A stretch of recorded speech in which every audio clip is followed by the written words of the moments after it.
온 땅 위에 주님의 위엄 하늘에 너득하니 그 나라와 주님의 영광 온 천하에 찬란하다.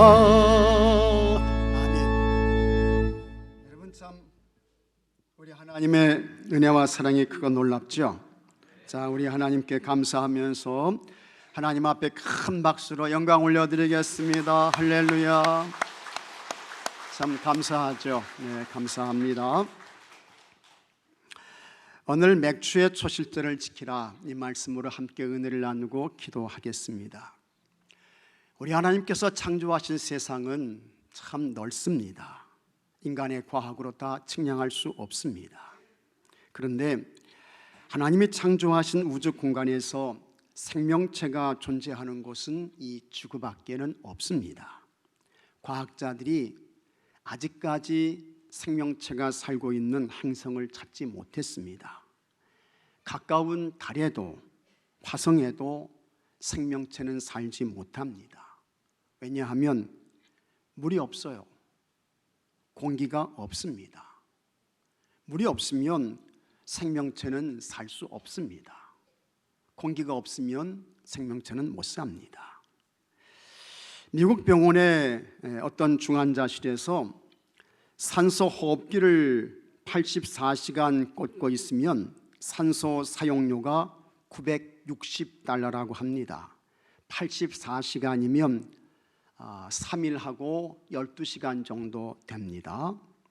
$960, 우리나라 돈으로 115만 2천 원 정도 됩니다. 이걸 이제 시간으로 계산하면 1시간에 11.4달러, 13,680원입니다. 이 산소 사용료가 1시간에 10,000원이 넘어요. 하루 24시간으로 계산하면 32만 8,320원입니다. 한 달로 계산하면 984만 9,600원입니다. 1년으로 계산하면 1억 1,819만 5,200원이에요. 그리고 이것을 100년으로 계산한다면 118억 1,952만 원입니다. 그런데 우리는 여러분 산소값을 내지 않습니다. 우리는 하나님께서 주시는 산소를 마음껏 마시며 하루를 삽니다. 한 달을 살아요. 1년을 삽니다. 10년을 삽니다. 어떤 사람은 100년도 삽니다. 하지만 그래도 여러분 어떻게 해요? 감사하지 않아요. 대부분의 사람들이 감사하지 않습니다. 이것은 많이 잘못된 것입니다. 세계적인 명주의자 아르투로 토스카니는 본래 이 사람은 바이올린 연주자였습니다. 근데 시력이 아주 나빴어요. 연주 때마다 이 악보가 보이지 않아가지고 어려움이 굉장히 심했습니다. 그래서 그는 부단히 노력하고 애써서 이제 이 연주 때 악보를 다 외웠습니다. 그 후에 그것이 이제 습관이 됐습니다. 그리고 이 오케스트라는 조화와 협력이기 때문에 다른 사람의 악보까지 다 외우게 되었습니다. 어느 날 연주회를 앞두고 있었습니다. 이 연주회에서 오케스트라에서 가장 중요한 게 누굽니까? 주의자죠. 우리 찬양대도 이 주의자, 컨덕터가 아주 중요하잖아요. 그러니까 이 주의자가 와야 되는데 무슨 연구에서인지 이 주의자가 안 나타나는 거예요. 그 당시에는 무슨 요즘처럼 스마트폰이 있는 그런 시대가 아니었습니다. 그래서 이 주의자에게 무슨 일이 있는지, 언제 오는지, 이거 어떻게 대처를 해야 하는지 알 수가 없었습니다. 그렇다고 연주회를 취소할 수도 없었습니다. 이미 그냥 관객들이 객석에 꽉 들어차가지고 연주회가 기다리기를 그냥 눈에 불을 켜고 지금 기대하고 있는 거예요. 그런데 이 주의자가 나타나지를 않습니다. 그래서 할 수 없이 그 오케스트라 단원 중에서 한 사람이 이제 주의를 해야 되는데 단원들이 저 토스카니니는 악보를 다 외우고 있으니까 저에게 주의를 맡기면 좋겠다, 그렇게 이야기를 했어요. 연주회가 시작되었습니다. 아르투로 토스카니니가 쥐봉을 잡았습니다. 그의 주의에 따라 오케스트라가 아주 훌륭한 연주를 해냈습니다. 그는 모든 악보를 거의 완벽하게 외우고 있었기 때문에 조금 더 막힘이 없었습니다. 관객들이 토스카니와 오케스트라에게 큰 박수, 우레와 같은 박수를 보냈습니다. 연주회가 성공적으로 마쳐졌습니다. 후에 토스카니니가 이렇게 말했습니다. 나의 나쁜 시력이 나를 명취자로 만들어 주었습니다. 그러므로 여러분, 어떤 것에도 원망할 것이 아닙니다. 불평하지 마십시오. 다른 사람을 탓할 것도 아닙니다. 여러분, 하나님께서 우리에게 허락하시는 모든 것은 하나님의 은혜인 줄로 믿으시기 바랍니다. 하나님의 배려예요. 하나님의 축복인 것입니다. 감사함으로 받으셔야 돼요. 감사함으로 받으면 버릴 것이 없는 줄로 믿습니다. 그래서 오히려 부족함이 축복이 되는 거예요. 약함이 엄청난 능력이 되는 것입니다. 불편함이 좋은 유익이 되는 것을 믿으시기 바랍니다. 이스라엘 백성들이 430년 동안 애굽에서 노예 생활을 했습니다. 애굽에서의 생활은 고단했습니다. 참 힘든 세월을 살았어요. 애굽 왕 바로는 아주 잔인하고 못된 사람이었습니다. 이스라엘의 힘과 세력이 커지면 커질수록 그 나라가 위기에 빠질 것이 두려워서 남자아이들이 태어나면 무조건 그 아이들을 나일강에 던져서 죽게 하는 거예요. 여러분, 이런 나라에 살 수 있습니까? 못 살죠. 그래서 이스라엘 백성들이 하나님께 살려달라고, 구원해달라고, 좀 은혜를 베풀어 달라고 하나님께 간절히 기도해요. 하나님께서 저들의 고통을 보셨습니다. 저들의 외침을 들으셨습니다. 그리고 하나님께서 한 사람을 보내시게 됩니다. 그 사람이 모세인 것입니다. 모세가 이스라엘 백성들을 430년 애굽의 노예 생활에서 해방시켰습니다. 이스라엘 백성들을 이끌고 출애굽했습니다. 하나님께서 큰 능력을 행하셨습니다. 하나님께서 기적을 베푸셨습니다. 출애굽은 하나님께서 이스라엘 백성들에게 허락하신 기적적인 은혜이며 역사였습니다. 출애굽한 이스라엘 백성들이 광야로 들어갔어요.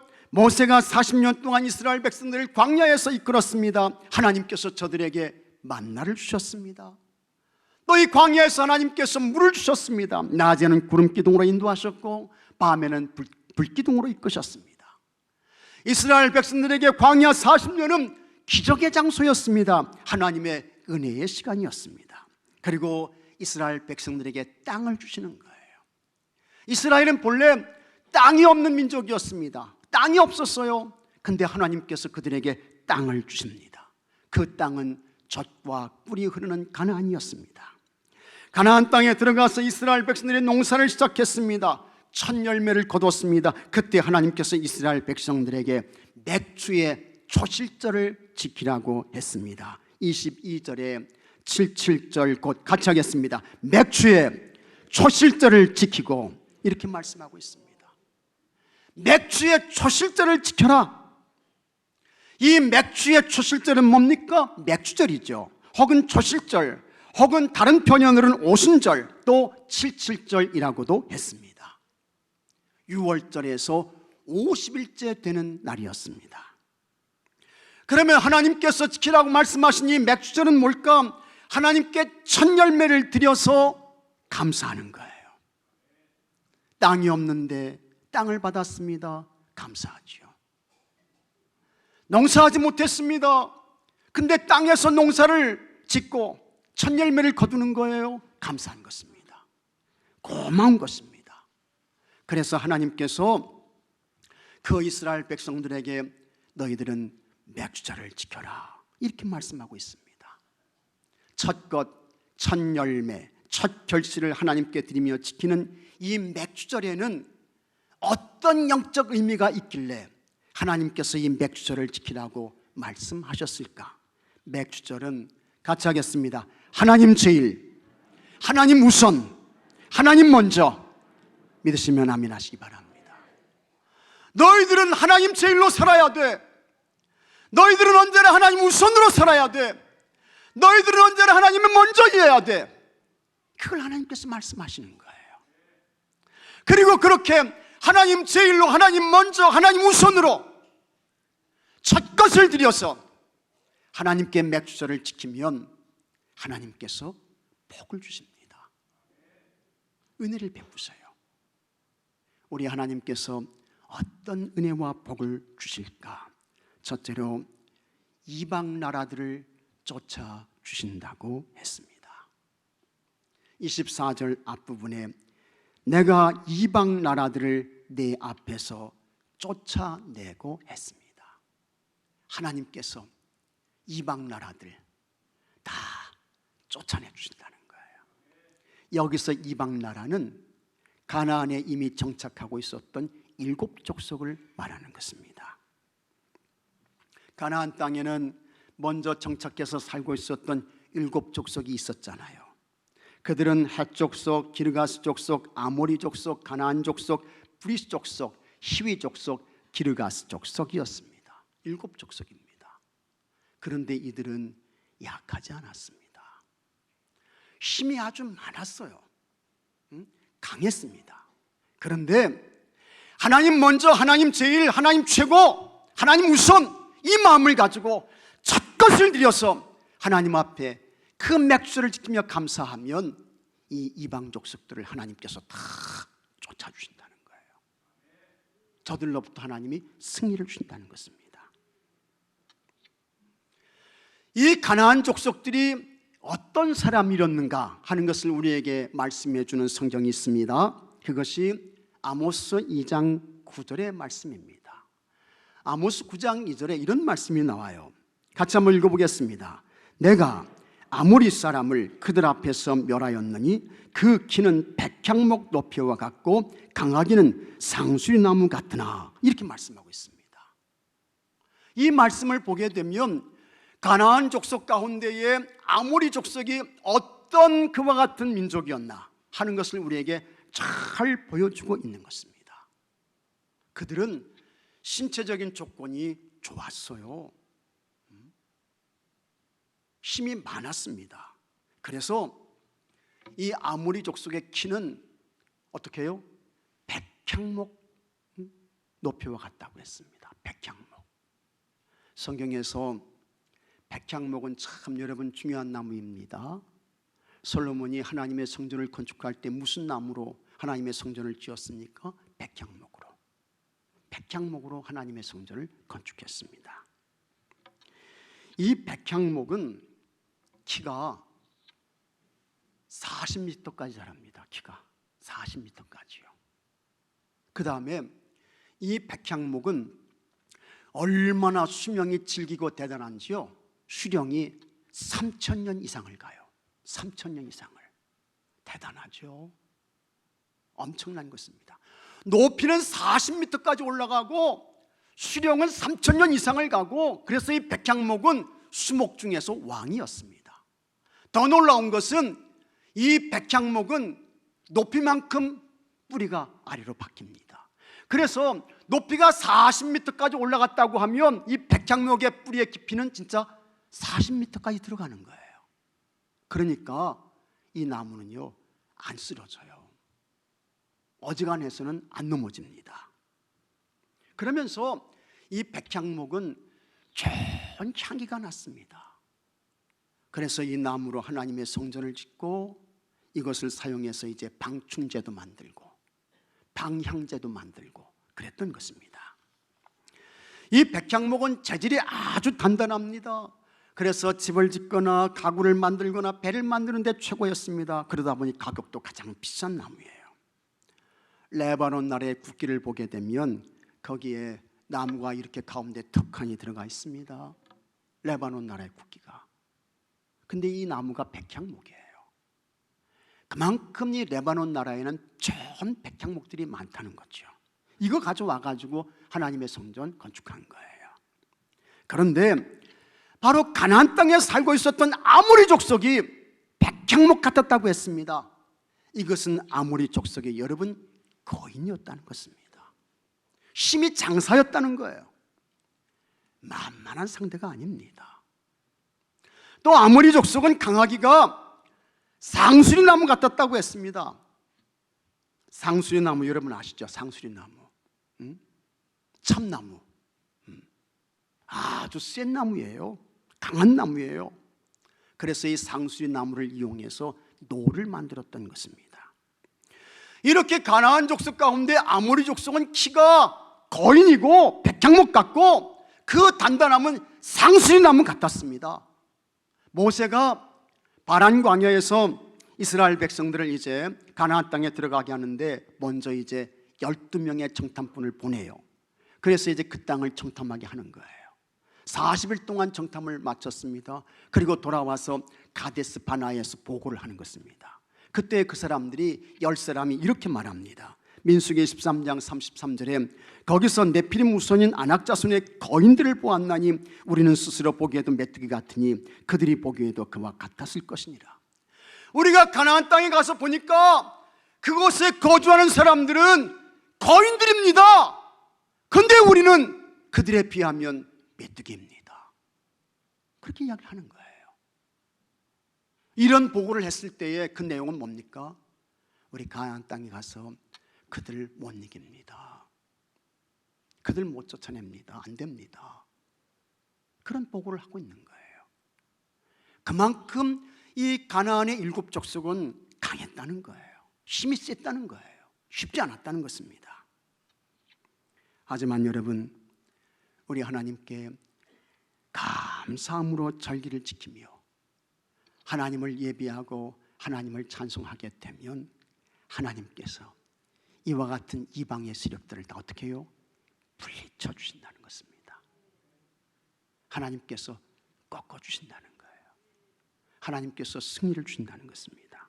그래서 레위기 26장 8절에 이런 말씀이 나옵니다. 같이 한번 읽어보겠습니다. 또 너희 5이 100을 쫓고 너희 100이 만을 쫓으리니 너희 대적들이 너희 앞에서 칼에 엎드려질 것이며 다 같이 아멘. 하나님께서 함께 하시고 하나님이 도와주시면 5이 100을 이기고 100이 만을 물리친다는 것입니다. 믿으시면 아멘 하시기 바랍니다. 하나님이 도와주시면, 하나님이 싸워주시면, 아니 하나님이 도와주시고 하나님이 싸워주시면 한 명이라도 100을 이길 수 있고 10명이라도 만을 물리칠 수 있는 줄로 믿으시기 바랍니다. 하나님이 도와주시면 그렇게 되는 거예요. 사람 힘 가지고 안 되죠. 인간 방법 가지고 안 됩니다. 그러나 여러분, 하나님이 함께 하시면, 하나님이 도와주시면 한 명이라도 100을 이길 수 있습니다. 10명이라도 만을 물리칠 수 있음을 믿으시기 바랍니다. 성경을 보게 되면 하나님 앞에서 숫자는 의미가 없습니다. 숫자는 별로 중요하지 않아요. 하나님께서 물리쳐 주시면 승리하고 하나님께서 싸워주시면 충분히 이기게 되는 것입니다. 그런데 이와 같은 놀라운 엄청난 승리와 그 영광을 하나님께서 누구에게 주실까? 어떤 사람에게 주실까? 감사의 사람, 감사의 가정, 감사의 나라에 주시는 것을 믿으시기 바랍니다. 감사의 사람에게 주시는 거예요. 감사의 사람에게. 감사가 그렇게 귀한 거예요. 감사가 그렇게 좋은 것입니다. 믿습니까 여러분? 지금까지 여러분은 세상 어떤 무엇에 가장 쫓기는 그런 생활을 하지 않았습니까? 악한 사탄에게 쫓기고 질병에게 쫓기고 온갖 세상 염려와 근심과 두려움에 쫓기고 경제적 어려움에 쫓기고 이렇게 쫓기면 평안이 없습니다. 기쁨이 없어요. 즐거움이 없게 되는 것입니다. 어떻게 이런 모든 악하고 불의한 나를 쫓아와서 넘어뜨리려고 하는 이와 같은 모든 세력들을 다 물리치고 어떻게 우리가 승리의 삶을 살고 행복의 삶을 살고 기쁨의 삶을 살 수 있을까? 여러분, 하나님께 감사하시기 바랍니다. 하나님께 감사하며 예배를 드리고 절기를 지키면 하나님께서 대적을 쫓아주십니다. 하나님께서 물리쳐 주세요. 하나님께서 없애주세요. 사라지게 하십니다. 하나님께서 소멸시켜 주시고 여러분들에게 엄청난 놀라운 승리를 주시는 것을 믿으시기 바랍니다. 우리 하나님께 감사해서 여러분을 괴롭히면서 끈질기게 쫓아다녔던 모든 악한 세력들이 다 물러가고 쫓겨가고 사라지고 없어지고 소멸되고 그런 은혜가 있게 되기를 축복합니다. 둘째로 지경을 넓혀 주십니다. 24절에 내가 이방 나라들을 네 앞에서 쫓아내고 같이 하겠습니다. 내 지경을 넓히리니 하나님께서 지경을 넓혀 주신다는 거예요. 지경을 넓혀 주신다. 이건 하나님께서 장대케 하신다는 것입니다. 하나님께서 번성케 하신다는 거예요. 우리 하나님께서 왕성케 하신다는 것입니다. 하나님께서 가나안 땅을 이스라엘 백성들에게 주시면서 땅의 경계를 정하라, 그렇게 이제 말씀을 하셨습니다. 출애굽기 23장 31절에 내가 경계를 홍해에서부터 블레셋 바다까지 광야에서부터 강까지 정하고 이렇게 말씀하고 있습니다. 그러니까 이제 동쪽과 서쪽의 경계는 홍해에서부터 지중해까지입니다. 그 다음에 남쪽과 북쪽의 경계는 수르 광야에서 저 유프라데스 강까지, 그게 경계가 되는 것입니다. 아주 넓은 지역이에요. 그런데 이 모든 지역을 하나님께서 이스라엘 백성들에게 주셨고 그 다음에 더 보태서 그 지경을 더 넓혀 주신다는 것입니다. 그리고 이와 같은 약속이 다윗 왕 시대에 이루어져요. 솔로몬 왕 시대의 최고의 전성기를 이루게 됩니다. 지경을 넓혀 주시는 것은 하나님의 은혜입니다. 하나님의 축복이지요. 그러나 이 지경을 넓혀 주시는 하나님의 은혜와 축복은 역시 여러분 아무에게나 누구에게나 주시는 것이 아닙니다. 어떤 사람에게 하나님께서 지경을 넓혀 주실까? 누구에게 창대함과 본성을 주실까? 역시 감사하는 사람, 감사하는 사람에게 지경을 넓혀 주시는 줄로 믿으시기 바랍니다. 다 지경 넓혀 주시길 원하잖아요. 우리 집의 지경은, 우리 기업의 지경은 날마다 좁아졌으면 좋겠습니다. 그런 사람 있어요? 없죠. 없어요. 하나님이 넓혀주셔야 돼. 근데 누구에게나 다 넓혀주시는 거 아니에요. 감사하며 예배하는 사람, 감사하며 절기를 지키는 사람, 그들에게 하나님이 약속하십니다. 내 지경을 넓혀준다, 넓혀준다. 하나님이 말씀하십니다. 미국 노스캐롤라이나 대학의 바버라 프레드릭슨 교수가 있습니다.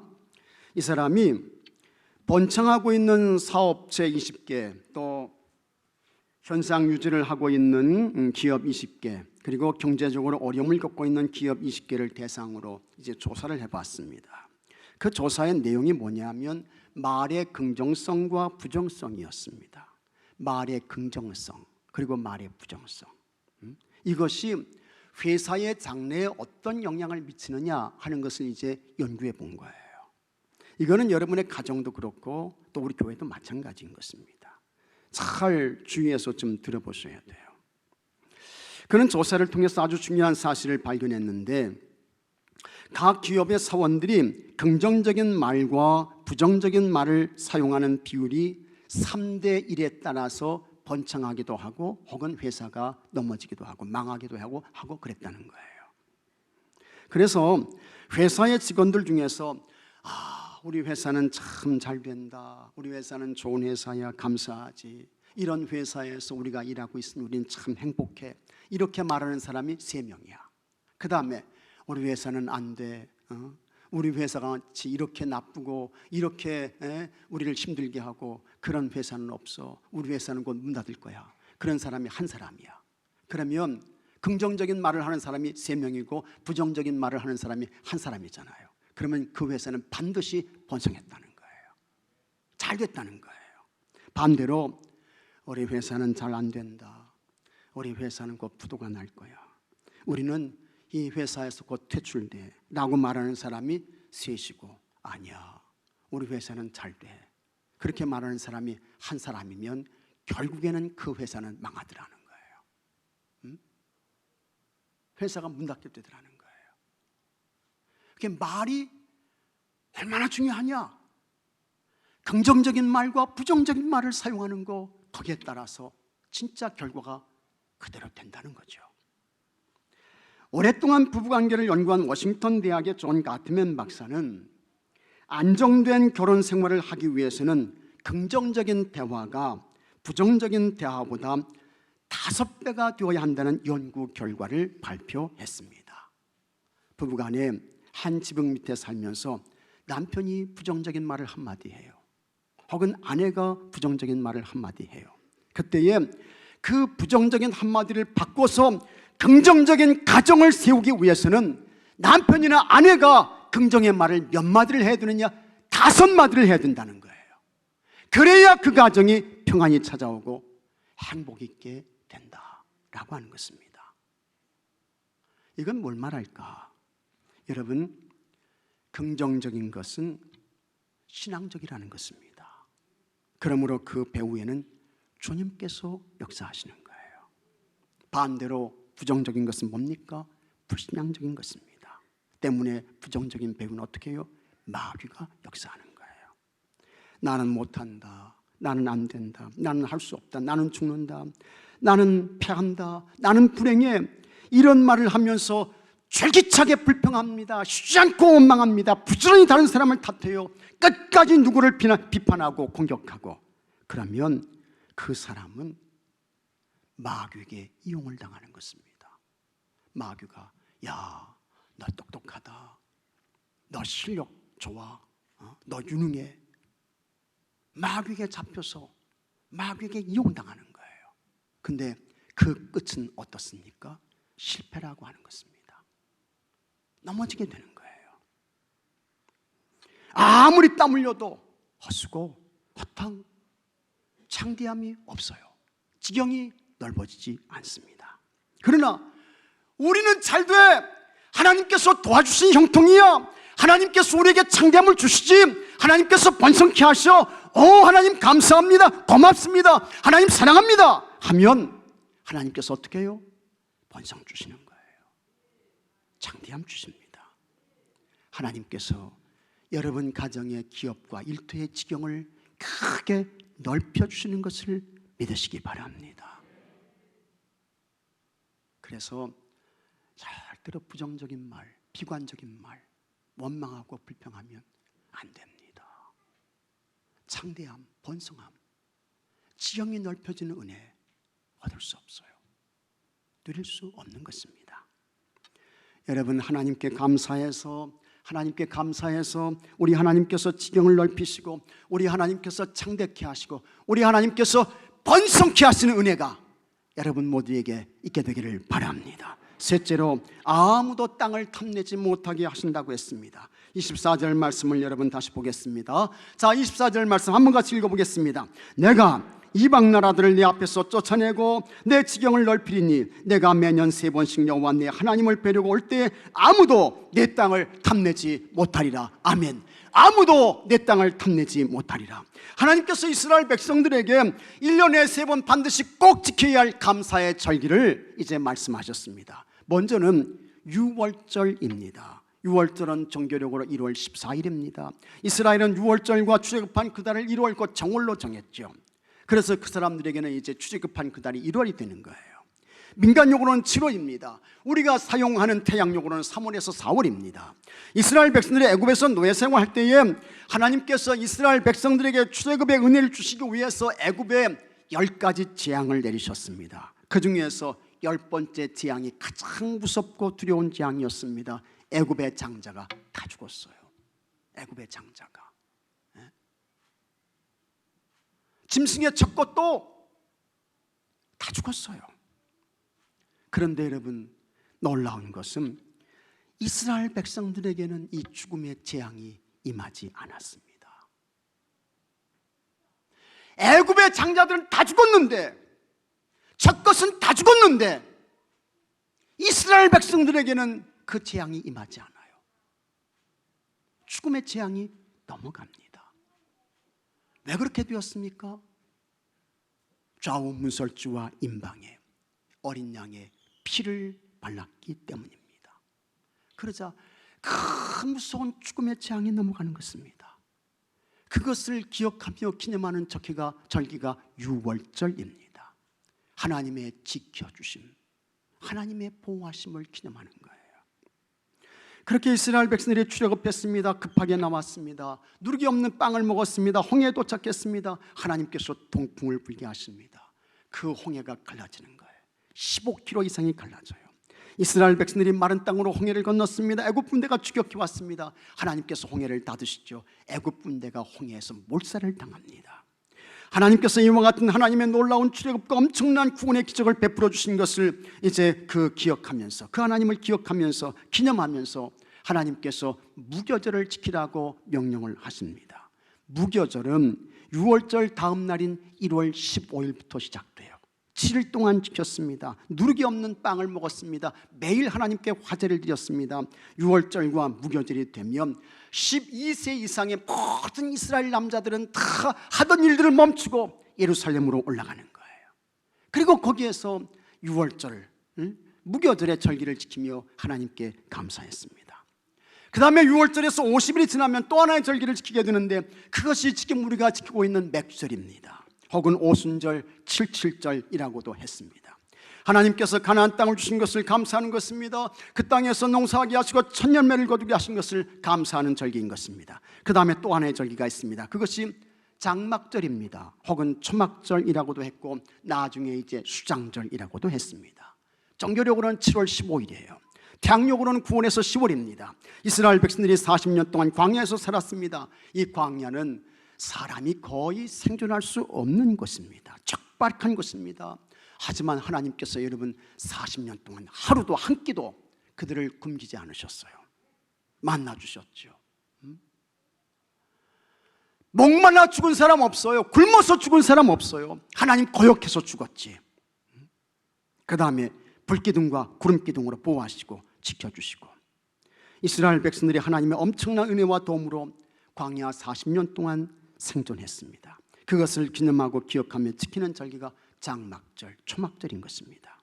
그리고 광야 40년의 생활을 마치고 가나안 땅에 들어갔습니다. 그곳에서 농사를 지었습니다. 열매를 거두죠. 그것을 이제 창고에 저장하는 것입니다. 하나님의 은혜인 것입니다. 너무 감사해요. 그래서 이제 그 열매를 거두고 창고에 저장하고 수장절을 지키게 되는 것입니다.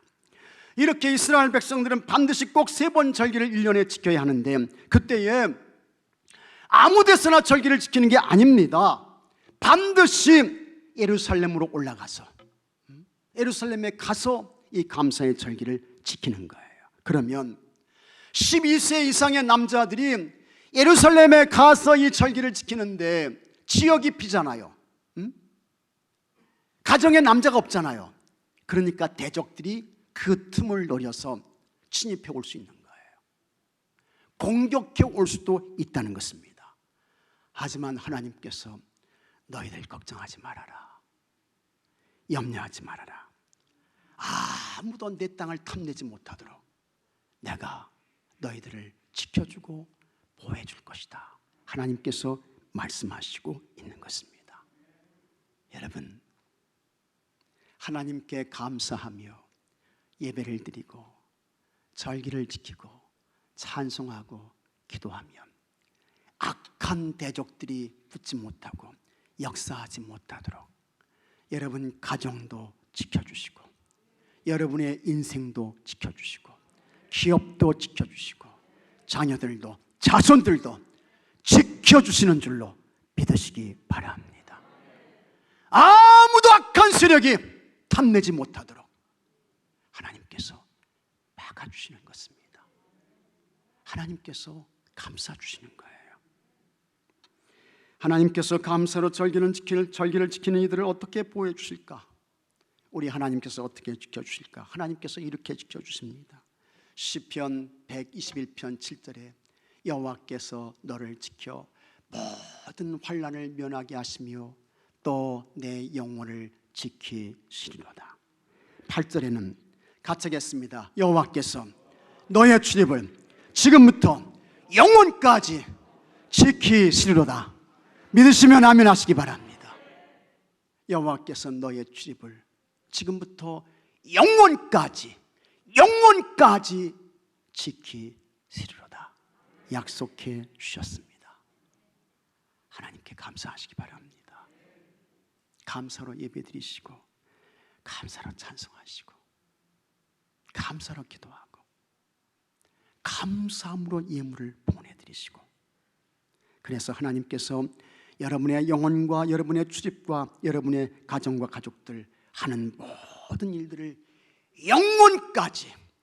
영원까지 지켜주시는 은혜가 있게 되기를 바랍니다.